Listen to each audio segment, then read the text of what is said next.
எடுத்துக்கலாம். அதுக்காக வந்து ஒரு ஆக்சிடென்ட் ஆனிச்சு அப்படிங்கிறதுக்காக அவங்களுடைய கேஸ் வந்து சேஞ்ச் ஆனாலும் அவங்க கைரேகை இது எல்லாம் அவங்க பாஸ்போர்ட் ஆனால் இன்னும் பாஸ்போர்ட் தான் கொடுப்போம். 10th நீங்கள் படிச்சுட்டு முடிச்சுட்டு எடுத்துட்டு ஈஸியாக பாஸ்போர்ட்டாவது வந்துடும். இல்லைன்னா ஸ்டூடெண்ட் பாஸ்போர்ட்டு ப்ராசஸில் இருக்கும். இப்போ 10th நீங்கள் கம்ப்ளீட் பண்ணிவிட்டு இன்னொரு தடவை இது பண்ணலாம். வந்து நம்ம வந்து வெளிநாட்டுக்கு போகையில் வந்து இந்தியாவில் வந்து பாஸ்போர்ட் எடுக்கிறோம்னா வந்து தமிழில் இருக்க மாதிரி இங்கிலீஷில் இருக்கும். எந்த நாட்டுக்கு இப்போ நான் காட்டினேன் இல்லை அதான் பாஸ்போர்ட்டு. ஃபோட்டோட புக்காக வந்துடும். இந்த பேஜ் தான் நான்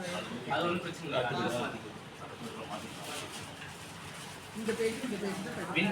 இப்போ ஊரெல்லாம் அவங்க போகிறாங்க அப்படின்னா இந்த மாதிரி சீட் பண்ணணும். எந்த நாட்டுக்கு போகிறாங்க, எங்கே போகிறாங்க, எங்கே வராங்க அப்படின்னு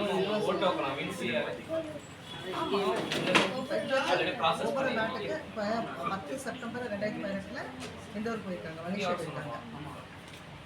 அவங்க அங்கேருந்து வரும்போது அரைவல் டெபாசிட் அப்படிங்கிற 2 சீல் இது திரும்பி வந்துருக்காங்க. 9 செப்டம்பர் 2018 வந்திருக்காங்க. இது 20